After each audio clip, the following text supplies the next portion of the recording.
is situated at the beginning of the mountain road, 19 miles from Jerusalem. The site of Emmaus, mentioned as early as the book of Maccabees in the 2nd century BC, is to be found in the plain of the Cephala, from which, according to St. Jerome, the Judean mountains start to rise. The original Semitic word Hamat or Hamaot means hot springs.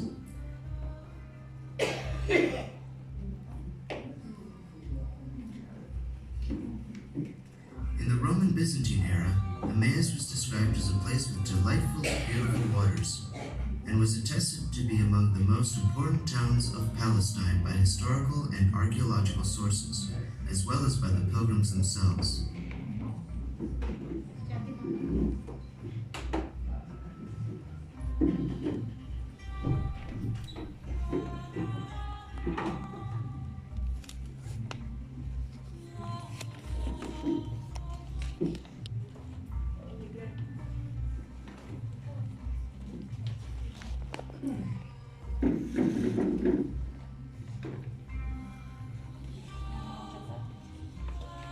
The village of Emmaus is not mentioned in the Hebrew books of the Old Testament. It is not known when it was founded, and information about it throughout the Old Testament period can only be drawn from legends.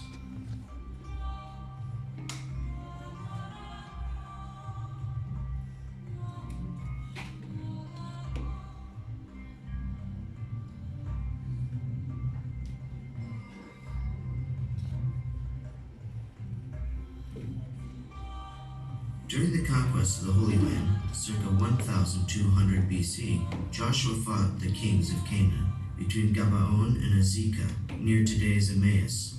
According to the book of Joshua, the sun and the moon stopped above the Ayalon valley, so that the Israelites would be victorious and the darkness would not conceal their enemies.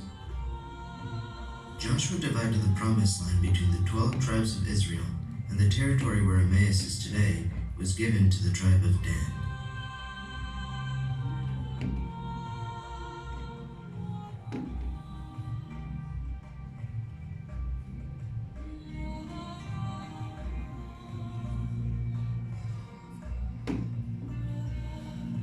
The first historical mention of Emmaus is connected to the Jewish revolt against the Hellenization of the region, imposed on Judea by the Syrian king Antiochus IV.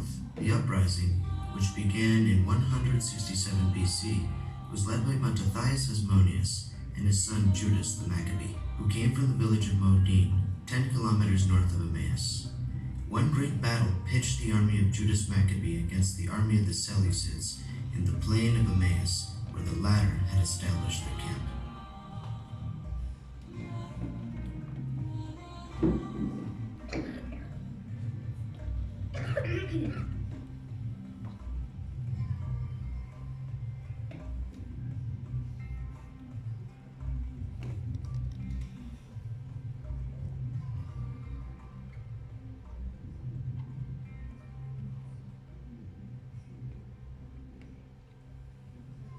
A few years later, the Seleucid army recaptured Emmaus, and General Bacchides erected a fortress to protect his strategic place.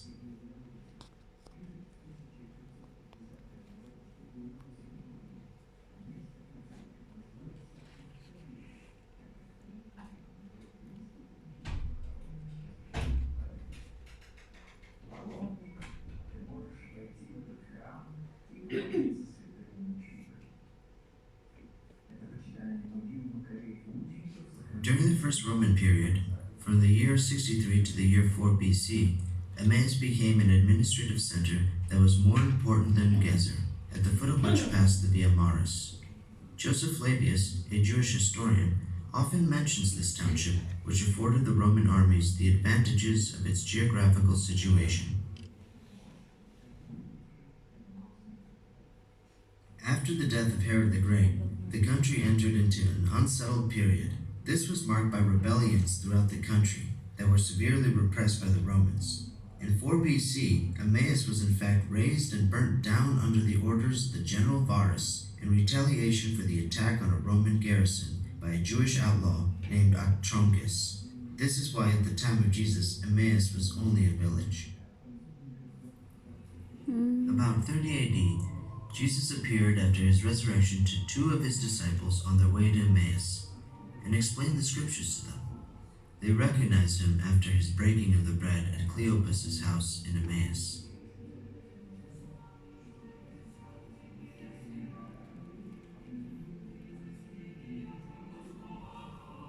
From the Gospel according to St. Luke.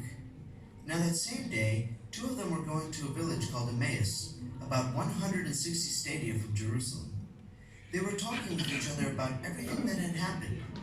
As they talked and discussed these things with each other, Jesus himself came up and walked along with them, but they were kept from recognizing him.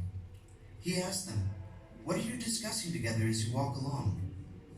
They stood still, their faces downcast. One of them, named Cleopas, asked him, "Are you the only one visiting Jerusalem who does not know the things that have happened there in these days?" "What things?" he asked. "About Jesus of Nazareth," they replied. "He was a prophet, powerful in word and deed before God and all the people. The chief priests and our rulers handed him over to be sentenced to death, and they crucified him. But we had hoped that he was the one who was going to redeem Israel. And what is more, it is the third day since all this took place. In addition, some of our women amazed us. They went to the tomb early this morning, but didn't find his body. They came and told us that they had seen a vision of angels who said he was alive. Then some of our companions went to the tomb and found it just as the women had said, but they did not see Jesus." He said to them, "How foolish you are, and how slow to believe all that the prophets have spoken. Did not the Messiah have to suffer these things and then enter his glory?" And beginning with Moses and all the prophets, he explained to them what was said in all the scripture concerning himself. As they approached the village to which they were going, Jesus continued on as if he were going farther. But they urged him strongly, "Stay with us, for it is nearly evening. The day is almost over." So he went in to stay with them. When he was at the table, he took bread, gave thanks, broke it, and began to give it to them. Then their eyes were opened and they recognized him, and he disappeared from their sight. They asked each other, "Were not our hearts burning within us while he talked with us on the road and opened the scripture to us?" They got up and returned at once to Jerusalem. There they found the 11 and those with them assembled together and saying, "It is true, the Lord has risen and appeared to Simon." Then the two told what had happened on the way and how Jesus was recognized by them when he broke the bread.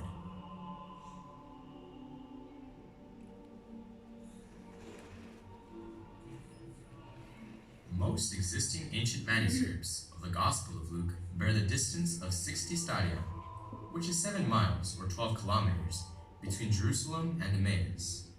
Nevertheless, according to several ancient Gospel manuscripts, including the Codex Sinaiticus, the distance between Jerusalem and Emmaus is approximately 160 stadia, which is about 19 miles or 30 kilometers, which corresponds to the location of Emmaus Nicopolis.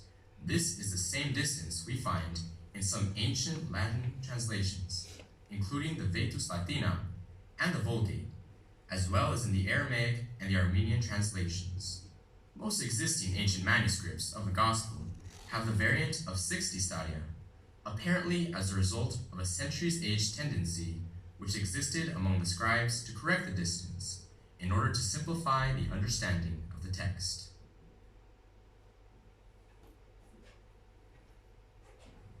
As early as 66 AD, the village grew and became the country town of a toparchy. The Talmud mentions a cattle market at Emmaus, where important figures of the time used to meet.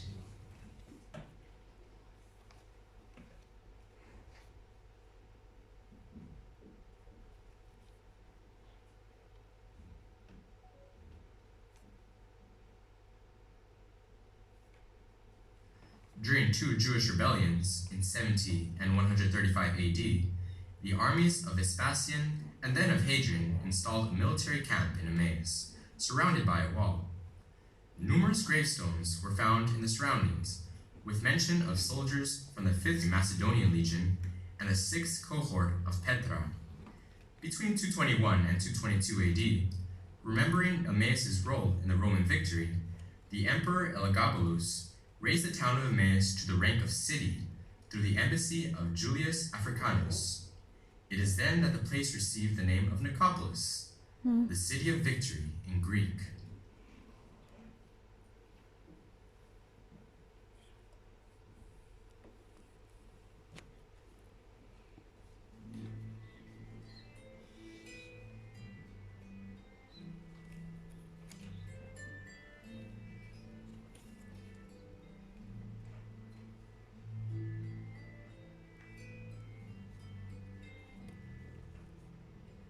After the Edict of Milan in 313 AD, Nicopolis played an important role as both a holy site and an episcopal see. Peter of Nicopolis is the first known bishop of the town. He is on the list of the signatories of the Council of Nicaea in 325 AD. Located on the main road leading to the Holy City, Nicopolis is mentioned as early as 333 AD by pilgrims.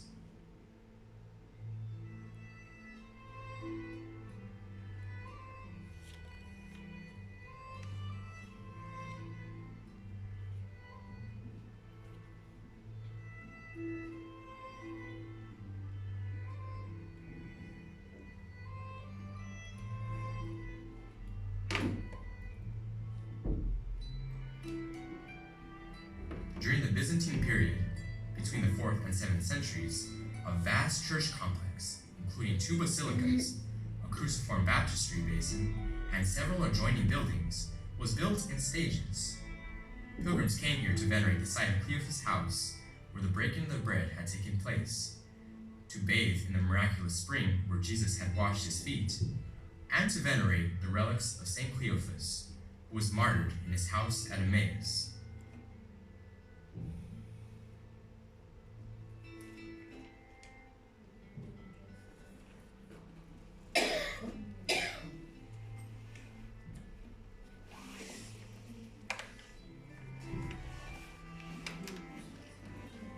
In 508 AD, St. Charles, one of the main figures of the Palestinian monasticism, faced a rebellion in his monastery. He had to seek refuge in Nicopolis, where he founded a new monastery.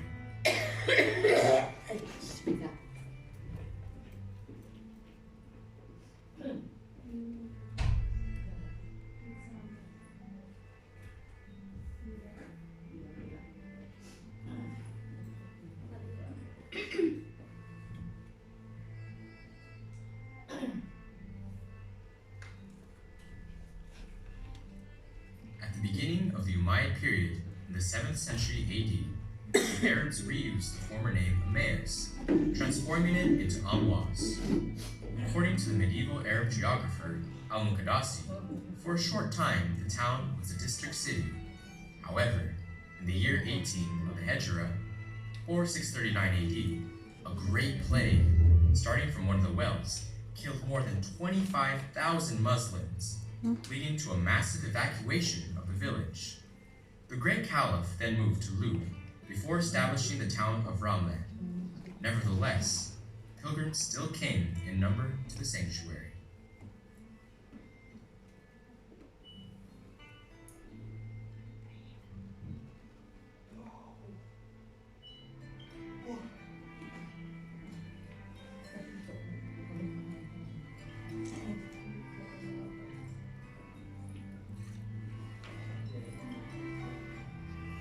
On June 6, 1099, Emmaus was the last stop of the First Crusade before the capture of Jerusalem. According to Albert of Aix, a historian of the Crusades, the army led by Godfrey de Bouillon settled there, the last encampment of their long pilgrimage. However, a strange restlessness was taking place in the camp of Nicopolis. Under the tents, none could sleep.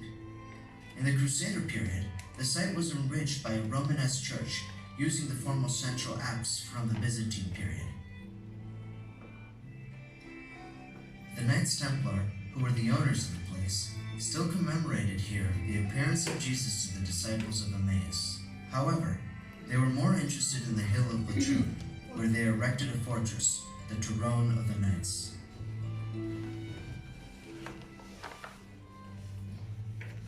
Until the Middle Ages, the measurement for the distance given in the Gospel between Jerusalem and Emmaus was 160 stadia.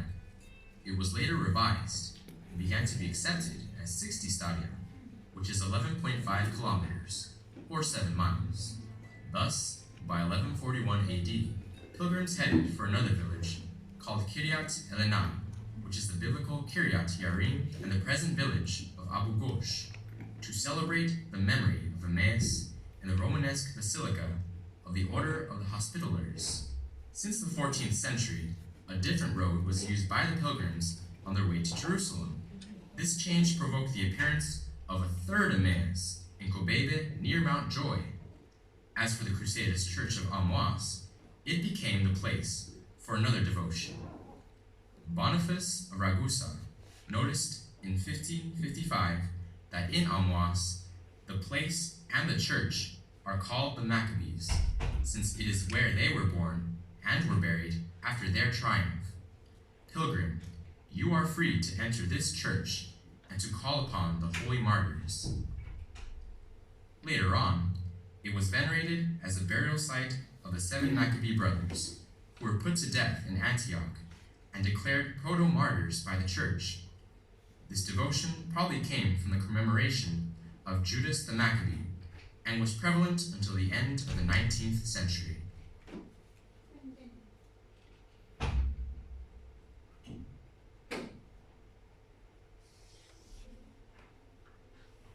The famous explorer and Palestine expert Edward Robinson was the first to identify, in the mid-19th century, the ruins of the basilica near the Arabic village of Emmaus as the former Emmaus Nicopolis. However, the restoration of the site really began in May 1878, when St. Miriam Bawardi, a Carmelite nun from Bethlehem, identified the remains as those of the place where Jesus was recognized by the 2 disciples. Berthe d'Artigot, a benefactress of Carmel, bought the land for the monastery. Soon afterwards, archaeological and historical researches began. First with Captain Guillemot from 1880 to 1887, who found the 3 apses of the Byzantine Church, the baptistry, and the medieval central nave. Then followed research of the Dominican fathers, Abel and Vincent, from the French Biblical School of Jerusalem, in 1924 to 1930. They finally uncovered both basilicas and their mosaics. In 1931, the fathers of Betaram constructed the large monastery that dominates the site. Between 1993 and 2005, several new archaeological campaigns took place under the Professor Michele Piccirillo from the Studium Biblicum Franciscanum. The excavations were conducted by Mikko Luhivori and Vincent Michel, with volunteers from all over the world. These new discoveries have enlightened and widened the knowledge we have of the site.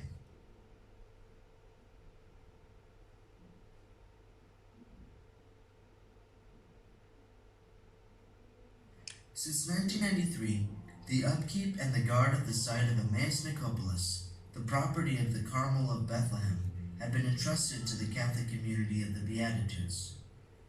Stemming from the charismatic renewal, the community was founded in France in 1973 by 2 married couples. The name of the community comes from Jesus' Sermon of the Mount. Blessed are the poor in spirit, for theirs is the kingdom of heaven.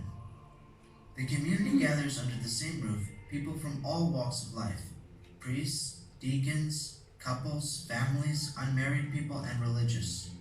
They all live together, sharing their goods, prayers, particularly adoration of the Blessed Sacrament and liturgical life, and their work. Several dozens of houses of the community exist around the world.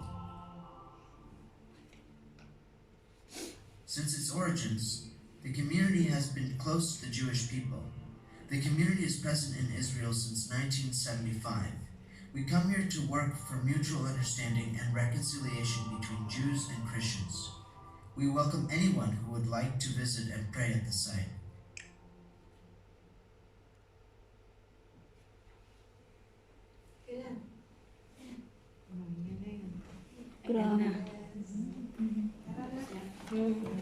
Tapos na.